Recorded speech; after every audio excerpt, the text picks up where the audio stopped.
Hello, habari wa Tanzania. Naitwa Hamenya Mpemba Runaku, mwanafunzi wa shahada ya uzamivu ama PhD katika masuala ya wanyamapori na matumizi yake. PhD ni Wildlife Conservation and Utilization katika chuo cha North East Forestry, kinapatikana mji wa Harbin, jimbo la Helwenja. Na utafiti wangu nafanya katika jimbo linaitwa Inner Mongolia, ni jirani na jimbo hili. Na kwa leo napenda nizungumzie au nishauri mambo kadhaa kwenye sekta ya utalii nchini kwetu Tanzania. Sasa kwa uzoefu ndio upata hapa China, ni mkongwe kidogo. Nimekaa hapa China kwa muda wa miaka karibia 5 sasa. Nimefanya degree yangu ya pili masters huku China na huku Northeast kaskazini mashariki mwa China, na nikamaliza. Baadaye nikaendelea na shahada ya uzamivu. Naomba nishauri mambo yafuatayo. Sekta ya utalii kwa ujumla ni sekta ambayo kama nchi tukiamua kuwekeza na kuishika kweli kweli inaweza ikatufaidisha, na naamini sekta ya utalii pekee kwa vivutio tulivyojaliwa na Mwenyezi Mungu nchini kwetu Tanzania pekee kabisa, tukishika kwa dhati, ni sekta pekee inaweza ikatosha kuendesha nchi kabisa, na imani na hilo. Na ukizingatia Tanzania ni nchi ambayo nadhani kama sikosei ni nchi ambayo ina diversity, ama semaje kwa Kiswahili, diversity, ina vitu mbalimbali, vivutio mbalimbali vya utalii tofauti ama tourist attractions, na ndo ya kwanza duniani katika swala hilo kama sikosei, ya kwanza au ya pili. Kwa hiyo tukitumia eneo hili la utalii vizuri, tunaweza tukafaidika sana kama nchi.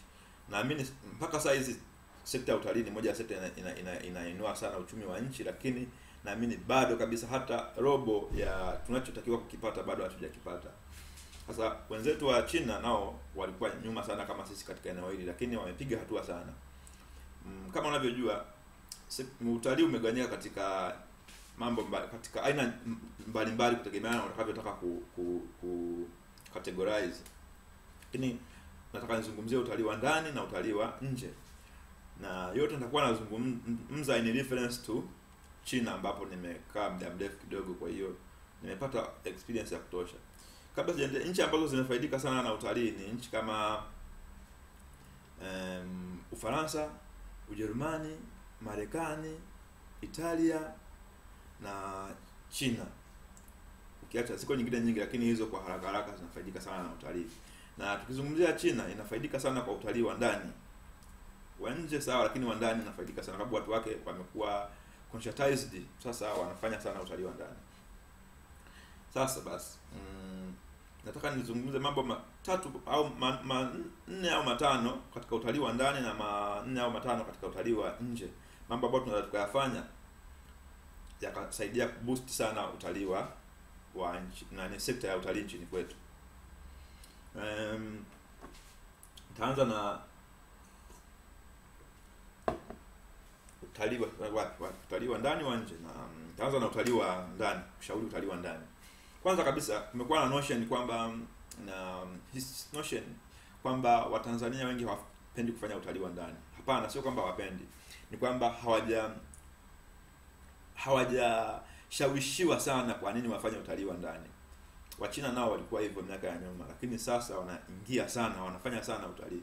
Kwanza nikupe kabla ya faida moja hapa ya utalii ni refreshment. Kama umemaliza wiki nzima na magumu ya mjini, magumu ya kazini kwako, magumu ya kila aina, unapoenda kule porini kunakuwa na utulivu. Mimi ni mtu ambaye nafanya kazi sana porini, kwa hiyo naelewa. Unakuwa na utulivu fulani ambao unaupata huwezi kupata pengine popote pale. Na muda ule ni muda ambao unaweza kukaa ukafikiria kuhusu maendeleo yako, kuhusu maisha yako, kuhusu familia yako. Unakuwa na utulivu ambao yani ni tofauti kwa kweli, huwezi kuelezea vizuri mtu akaelewa. Lakini ni vizuri sana tuwashawishi watu waende. Wakishaenda, mtu akishaenda atarudi atamhadithia mwingine, inasaidia. Sasa katika swala la utalii wa ndani, mambo gani tunaweza tukafanya katika kupromote au kuhakikisha tunaukuza utalii wetu wa ndani? Moja ni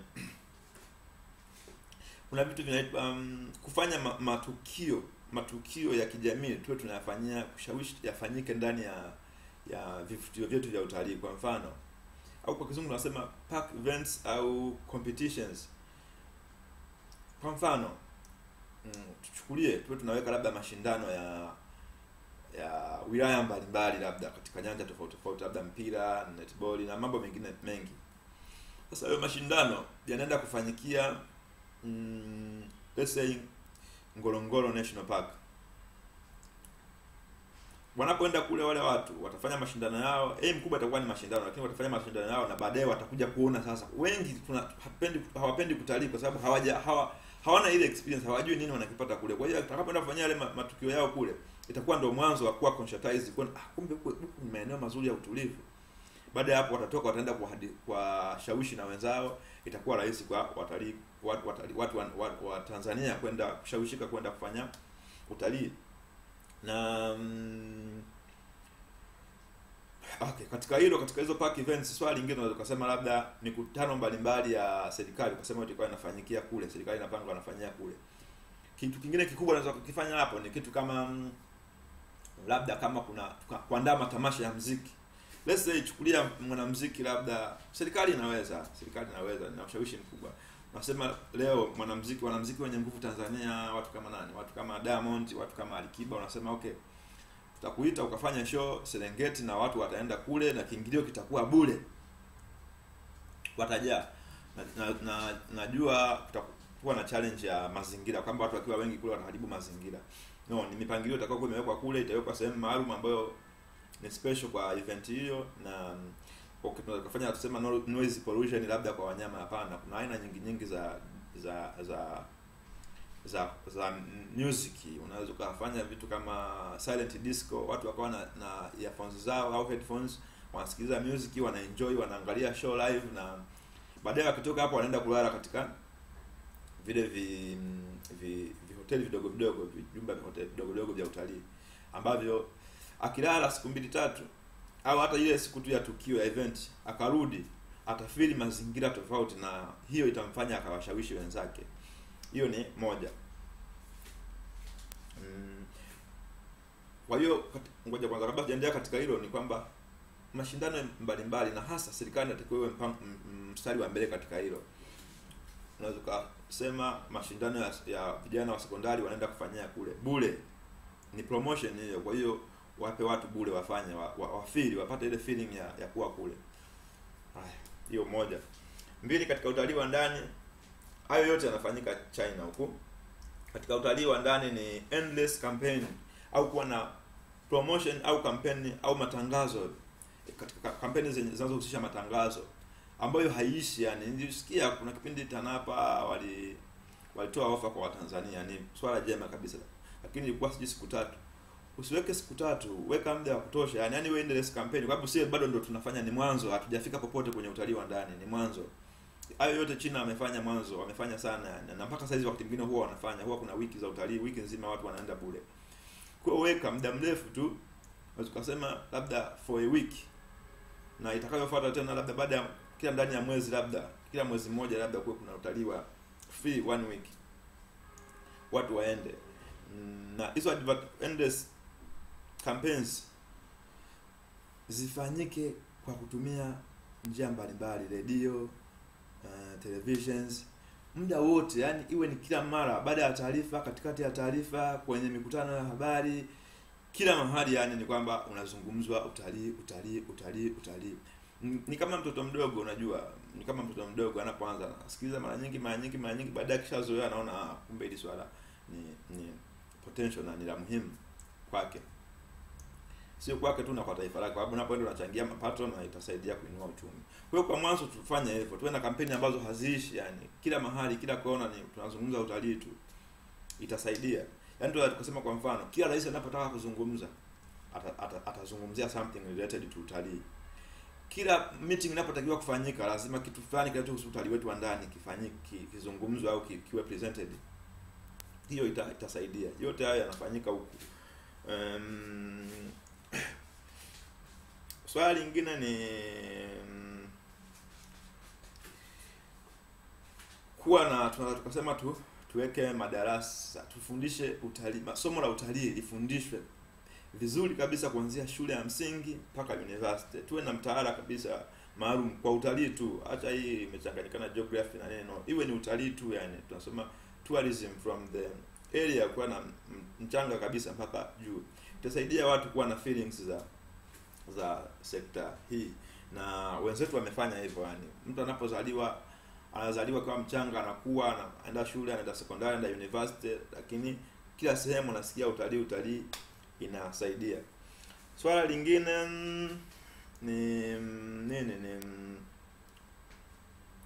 ni kuwa na ratiba maalum. Hapa nataka kusema nini? Ratiba maalum za utalii. Kwa mfano tukasema kwamba tukaweka kwamba kama nchi sasa tukaweka kwamba kila wakati wa Christmas kunakuwa na wiki ya utalii. Wakati wa Pasaka kuna wiki ya utalii. Kwa kuanza hizo tunasema bure watu wanaenda bure yani. Alafu timing za kufunga vyuo shule zote zinafanyika timing ambazo zinaendana na nini, zinazoendana na utalii. Kwamba tukasema zile promotion zote za utalii tunalenga pale wanafunzi watakapokuwa wamefunga vyuo. Wanafunzi wakifunga vyuo tu tunaweka promotion kubwa sana ya utalii, na wanafunzi inakuwa ni bure. Hapo wale ndio watakosaidia kuja kuleta ujumbe huko. Hiyo inasaidia. Swali lingine ni katika ratiba ni kuhakikisha kwamba sikukuu zote za serikali zinakuwa na timing nzuri, kwamba tukasema kwamba kwa mfano Mei Mosi, kabla ya 1 week kabla ya Mei Mosi kunakuwa na wiki kubwa ya utalii, kutangaza utalii. Hiyo itasaidia sana. Na sasa kwa kifupi ni hayo. Kwa kifupi ni hayo naweza nikasema kwenye utalii wa ndani. Swali lingine nilikuwa nimesahau, ni role ya social media, kutumia mitandao ya kijamii kupromote. Hapa naona wenzetu wa Tanzania Tourist Board watakiwa kuchangamka, na hapa naomba tu niwe mwazi. Sijui watu walioko katika sekta hiyo, lakini napendekeza zaidi sekta hii tuweke vijana, yani waweko vijana ambao bado damu inachemka, wanaojua wanaoendana na hali ya sasa ya teknolojia. Vitu kama Facebook, Instagram, WhatsApp, Twitter na mitandao mingine yote ya kijamii ni muhimu sana kuvitumia. Kwa maana social media zimeteka sana vijana, na sio zimeteka tu, ni muhimu katika maisha ya sasa. Kwa hiyo tukitumia hayo mazingira kutangaza utalii wetu wa ndani, kupromote utalii wetu wa ndani, itasaidia sana watu kuweza kupenda utalii wetu. Kusema nini kwenye mfano, tafiti zinasema hivi, mtu akishare picha Facebook iko more likely kuonwa na watu wengi, na picha iliyokuwa shared Facebook mtu yuko kwamba itashawishi sana watalii kwenda kutalii. Mtu ambaye alikuwa hapendi kwenda kutalii akishare kwa mfano picha yuko Serengeti, yuko Ngorongoro, yuko somewhere else kwenye park yoyote, ni rahisi mtu atakayeona ile picha kushawishika kwenda na yeye kutaka kwenda kule kutalii kuliko njia nyingine, kwa mfano labda kwenye website, emails na kadhalika. Hiyo ni role ya social media. Kitu kingine nataka kusema hapa kwenye social media ni kwamba kwa nini nimesema kwamba ni vizuri tukaweka kwenye sekta hizi, tuweke vijana ambao bado damu inachemka na wanaendana na hali ya sasa ya teknolojia. Yaani ilitakiwa kwanza, sijui kama ndivyo ilivyo au sivyo, lakini inatakiwa kwanza, hiyo China wanafanya. Kila social media muhimu ambayo inapendwa sana, sio lazima ziwe zote, lakini kama Instagram, Twitter, Facebook, Tanzania Tourist Board wawe na accounts huko, na hizo accounts ziwe very active, kila muda zina promote, zinatengeneza videos za Watanzania ambao wameenda kutalii na kuzisambaza. Yaani inakuwa ni kampeni kubwa, yani kubwa, endless yani. Hiyo inasaidia sana kushawishi, kwa sababu ukiangalia vijana wengi wanakutania wapi? Wanakutania Twitter, wanakutania Facebook, wanakutania Instagram. Inabidi sasa na sisi twende na wakati tuingie huko kuwashawishi wa Tanzania. Ni jambo jema utalii wa ndani unapokuwa unakuza kipato cha ndani na maisha kwa ujumla yanakuwa. Sasa ni hame huko niende katika ushauri kwenye utalii wa nje. Utalii wa nje nikichukulia mfano wa China ilichokifanya. Kwanza China wana kuna kitu kinaitwa tourism centers. Tourism foreign centers. Kwa mfano Tanzania tunasema tuko na Tanzania tourism foreign centers. Kwa China wana Chinese tourism foreign centers. Kwa China wako na center hizo New York, wako na center hiyo Toronto Canada, wako na center London kwa ajili ya Europe nzima, wako na center Australia, sikumbuki hasa mji, nadhani Sydney. Wana center kama 5 na nyingine huku Asia. Japan, yes, center nyingine iko Japan kwa ajili ya promote utalii wao. Sasa ukishakuwa na hizo center duniani kote, hizo center kazi yake inakuwa ni kushawishi au kutoa taarifa zote zinazohusiana na utalii wa Tanzania. Kwa hiyo Marekani hata sumbuka kwanza kutafuta information sana. Unajua unapokuwa unatafuta information kwa za Tanzania, ukiwa wewe ni Mchina mfano, unatafuta information za Tanzania kupitia China, ni rahisi zaidi kuliko kuanza kuingia kwenye website kutafuta masuala ya Tanzania, kuuliza Watanzania wako huko Tanzania. Ile convincing power inapungua. Lakini kwa mfano mtu yuko London, yuko Uingereza au yuko Europe wherever, ataenda pale London kwenye Tanzania Foreign Tourism Center, tapewa maelezo yote kuhusu Tanzania, utalii wa Tanzania, kuanzia vivutio, hotels, masuala ya usafiri wa anga, visa na mambo kadhalika yote. Hiyo itasaidia. Najua kwamba tutasema kuna balozi, kuna embassies, lakini sitaki kusema vibaya, lakini kwa naona kama embassy zingeachwa zifanye tu masuala mengine. Ili swala la utalii kwa sababu ni zito, tulipe nguvu pekee. Tulipe nguvu na tuwe na hizi center ambazo yani yenyewe kazi yake ni utalii tu. Kwa sababu ambassador na mambo mengi, anadili na vitu vingi tofauti, utalii, elimu na mambo mengine mengi. Na siasa za nchi, diplomasia ya nchi na nchi. Lakini hizi centers zitakuwa ziwe special kwa ajili ya utalii.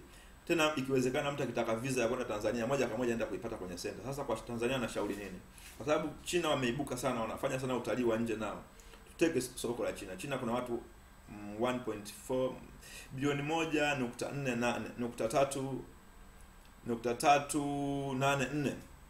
Ni wengi sana. Hata tukisema tutudili na utalii wa China tukafaidika kwa kiwango kikubwa sana. Nilikuwa na shauri nini? Kwa China kwa mfano tulikuwa na center kama za utalii kama 3-4. Tukazikita katika miji ambayo watu wana kipato cha juu. Miji ambayo watu wana kipato cha juu, wana kipato cha kuwawezesha kwenda kutalii nje ni miji ya kusini mwa China. Na huko kaskazini labda Beijing. Kusini mwa China miji kama Shanghai, miji kama Guangzhou, miji kama Shenzhen, vitu kama hivyo. Hong Kong huko tulikuwa na vituo vidogo vya utalii. Then tukaenda duniani na hivyo Europe tulikuwa na center, tutaangalia nchi gani inatufaa zaidi. Amerika tukawa na center, mji gani unatufaa zaidi. Canada, Australia, Asia tayari tutakuwa na China. Tulikuwa na Japan au South Korea, whatever. Lakini tulikuwa na vitu kama 5 duniani ambavyo vinafanya kazi hiyo. Hiyo itasaidia sana kupromote utalii. Na katika hiyo hapo tunatumia watu individual. No. Yeah, basi katika hiyo naomba niishie hapo. Na point nyingine, swali nyingine ambayo tunakalifanya kupromote utalii wa nje ni kuwa na necessary infrastructures, miundombinu ya usafiri ya kwetu. Katika hili naomba nimpongeze kabisa kwa dhati rais wetu mpendwa wa Tanzania John Pombe Joseph Magufuli. Alianza kwa spidi na ameanza kwa spidi sana kuinua shirika letu la ndege na ATCL. Sasa hapa inatakiwa tuongeze nguvu sana, Tuongeze nguvu kwa maana gani? Tunatakiwa tuwe na uhakika wa ndege za Tanzania ikiwezekana, au kama sio za Tanzania basi tuwe na uhakika wa ndege ya kutoka Tanzania, Dar es Salaam au wherever Tanzania mpaka Beijing au Shanghai au Guangzhou hiyo China, au Tanzania Japan, Tanzania Australia, Tanzania India, Tanzania na Tanzania, Toronto Canada, Tanzania USA, Tanzania Europe, mji wowote at least ndege moja ambayo ni direct. Europe nadhani tunayo, nadhani kuna ndege sio ya kwetu, KLM nadhani naenda direct Tanzania, lakini maeneo mengine sina hakika sana. Kenya wametushinda katika hili. Kwa mfano katika soko la China tumeanza wote nadhani kupambana, lakini wenzetu wame tayari wa China wanaenda sana Kenya kutalii. Kuna ndege sitaki kutaja jina, inatoka direct Kenya mpaka China. Hii ni ndege ya Wachina kabisa. Na kuna ndege nyingine, shirika la ndege la Kenya of course nalo linafanya safari za Kenya China. Kwa hiyo sasa Wachina wana option, wanaweza kutumia shirika la ndege la China la huku China, ni la private company, au wakatumia shirika la ndege la serikali ya Kenya.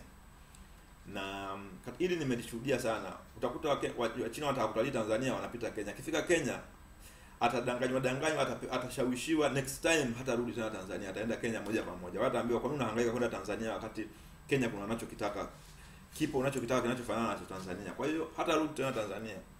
Kwa katika hili ni muhimu sana kuwa na shirika letu la ndege ambalo shirika letu la ndege au shirika lolote, kushauri shirika lolote ambalo linafanya safari zake direct Tanzania. Swala lingine ni ukiacha hiyo shirika la ndege, hiyo ni kwa ajili ya kuleta watalii ndani. Tuimarishe miundombinu tena ndani yote kama hotels,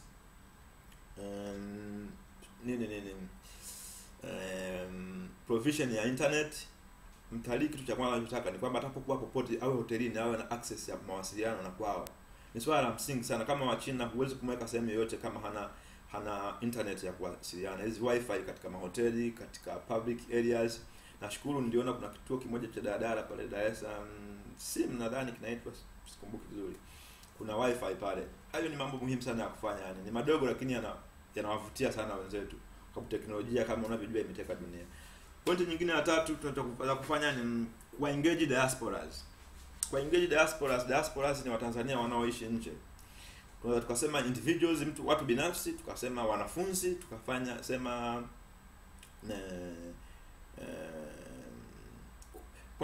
watu wengine wote wale wanaoishi nje. Lakini katika hii diaspora, engage diaspora, naomba nizungumzie wanafunzi. Kwa mfano katika huku China tuna umoja wetu wa wanafunzi ambao ni shirikisho la vyama vya wanafunzi wanaosoma shirikisho la vyama vya wanafunzi wanaosoma China. Na bahati nzuri mimi ni makamu mwenyekiti wa hilo shirikisho. Vitu kama hivi vikitumika ni muhimu, ni vyanzo mbalimbali, ni njia nzuri ambazo zinaweza kusaidia kupromote utalii wetu. Kwa mfano wanafunzi wanapokuwa huku wawezeshwe na nchi, wawekewe utaratibu, au wanapoweka wenyewe utaratibu basi wapewe support ya kutosha katika programs ambazo zitahakikisha zinatangaza utalii wa Tanzania. Kwa mfano huku China kuna social networks mbalimbali. Kwa Tanzania, wanafunzi wa Tanzania wafanye kazi ya kupromote, na wanafunzi wanaweza kufanya hili. Cha muhimu ni kuwapa ile encouragement, kuonyesha serikali waonyeshe tuko pamoja katika hilo. Serikali iweke mikakati. Wengine tupo tayari kabisa kwa ajili ya kufanya kazi hizo, na tupo tayari kufanya kazi hizo kwa faida ya nchi. Kwa hiyo naomba wale wanaohusika, bodi ya utalii na serikali kwa ujumla, hili tuliangalie. Wanafunzi tunaweza tukawatumia vizuri sana. Kwa mfano tukawa na kama wanafunzi tukawa na wiki za utalii au na promotion mbalimbali za utalii katika miji tofauti ya China ambayo tunajua ina watu wenye kipato cha juu, kama nilivyosema kusini mwa China huko, na tukapewa support ya kutosha, ili inaweza ikaleta impact kubwa sana. Hiyo nazungumzia China, lakini dunia nzima vyama vya wanafunzi vikifanywa hivyo, vikipewa hiyo support, vikielekezwa, vikipewa backup na serikali na bodi ya utalii katika kuhakikisha kwamba wanatangaza utalii wa Tanzania, ni kitu muhimu sana, kitasaidia katika kuboost utalii wetu wa ndani. Na mwisho kabisa katika hili niseme, kama nilivyosema kwenye utalii wa ndani, ni umuhimu wa social media katika promotion ya utalii au katika kutangaza utalii wa Tanzania. Sasa basi, katika hili kama nilivyosema mwanzo kwenye utalii wa ndani, kuna mitandao mbalimbali ya kijamii. Kuna Facebook, kuna Instagram, kuna Twitter, kuna WhatsApp na kadhalika. Na email, zote njia zinaweza zikatumika kupromote utalii. Tanzania Tourism Board wanachotakiwa kufanya ni kuwa na list, kila mtalii anapokuja Tanzania kuwa na list ya emails zote, au kwamba makampuni mbalimbali ambayo yanaweza yaka-aid yakasababisha yakawezesha kupata email za watu duniani mbalimbali. Then ukawa na kitu tunaita email marketing. Hapo utatangaza kila siku karibia, tuseme let's say siku 3 mpaka 4 unatuma email inayo promote utalii wa Tanzania, unatuma email inayoelezea chochote kuhusu utalii wa Tanzania. Kwa hiyo tuwe na database ya emails za watalii wote wanaokuja kwetu. Hiyo inasaidia yani kukumbusha mtu anakaa sasa anapoanza kufikiria nataka kwenda kutalii wapi, anaanza kufikiria, lakini kabla hajafikiria sana anakutana na email inamkumbusha Tanzania. Itasaidia sana kuja. Kitu cha pili, Instagram vijana wanapenda sana. Facebook vijana wanapenda sana. Tupromote sana. Sioni yani ile nguvu ya Tanzania Tourism Board ya nguvu ya TANAPA, naona TANAPA wana accounts, lakini bado yani kama nilivyoshauri kwamba tuweke vijana wa kisasa kabisa ambao wanaendana na dunia ya leo katika maeneo kama hayo, katika idara hizo za marketing na promotion. Kama nilivyosema, tafiti zinaonyesha picha ikiwekwa mtandaoni, especially kwa Facebook na Instagram, ina ushawishi mkubwa zaidi kuliko njia nyingine zozote zile yani. Kwamba mtu yuko more likely kushawishika atakapoona Facebook mwenzake alienda Tanzania ameweka picha ya kuonyesha utalii wa Tanzania. Katika hili tena nataka kusemaje, wanapokuja kwa mfano kutembelea watu wenye majina kutembea Tanzania, ni muhimu sana kuwatumia. Kwa nini? Tumuombe. Anakuja, mfano ndiona alikuja David Beckham, sijui serikali ilifanya nini na bodi ya utalii ilifanya nini. Ukishasikia tu anakuja, muombe, mwambie kwamba bure, wewe utatalii bure, utafanya kila kitu bure, tena uje na familia yako bure, lakini tunaomba kila siku huo unasema kitu kuhusu Tanzania, unasema kitu kuhusu utalii wa Tanzania. Beckham ana followers Instagram milioni 37. Just imagine hao asilimia kubwa wako Europe, wako America, wako kule tunakotegemea watalii waje. Just imagine atatusaidia vipi. Swali lingine nataka kusema hapa kwenye role ya social media, ilitakiwa tuwe na team, yani kama Tanzania Tourism Board au serikali iwe na team ya kupromote tu utalii kupitia kwenye social media. Hiyo team vijana, yani kama tunavyokuwa na team, naamini una team za propaganda. Sasa tuachane na team za propaganda za siasa, tuje huku tuwe na team za kupromote utalii. Yani vijana kazi yao wenyewe ni kushinda mtandaoni, wanamfollow Beckham, watamfollow Ronaldo kwa mfano ana followers milioni kama 110. Messi ana zaidi ya followers lakini milioni 80 au 100, sikumbuki vizuri. Timu ya Real Madrid ina followers kama milioni 100. Barcelona hivyo, yani wote ni kuanzia milioni 80 kwenda mpaka 150. Sasa imagine tukiwa na timu za vijana ambao kazi yao ni kuwafollow hao watu, kila wakipost kitu tu wenyewe wanachukua information yote kuhusu utalii wa Tanzania, wana comment pale. Akipost kitu Facebook hivyo, akipost kitu Twitter, sasa ni comment tu na kutangaza utalii wetu. Just imagine tukifanya hiyo kwa miaka 2-3 tutakuwa wapi? Sababu followers wa wale watu maarufu ni watu ambao wakipato cha juu na cha chini of course, lakini ambako ndo wako nchi zile ambako tunategemea watalii kutoka huko kuja kwetu Tanzania. Kwa hiyo tufanye hivyo, na hili naliona kabisa China wanafanya hivyo yani.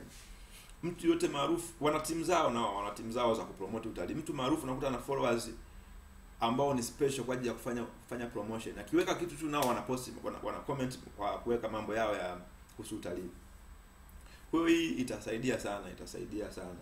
Jamani, na mengi ya kusema, lakini kwa leo niishie hapo. Muda umenibana kidogo, na nitaendelea next time. Nitakuja kuelezea hasa utalii wa China kwa undani wameviweza kufanikiwa. Tunazungumzia sasa hizi ukizungumzia utalii wa ndani na nje kwa jumla, ni watu sekta hii ni wako kama namba 4 duniani. Sisi tuna kila kitu, lakini siji hatupo kwenye nani yoyote, yani hatupo kwenye rank yoyote ya maana. Hata top 10 za utalii duniani hatupo, za nchi ambazo zinaingiza kipato kizuri kwa utalii hatupo. Kwa hiyo yeah, we can do something. Mungu ibariki Tanzania, Mungu mbariki rais wetu John Pombe Magufuli, na asante sana.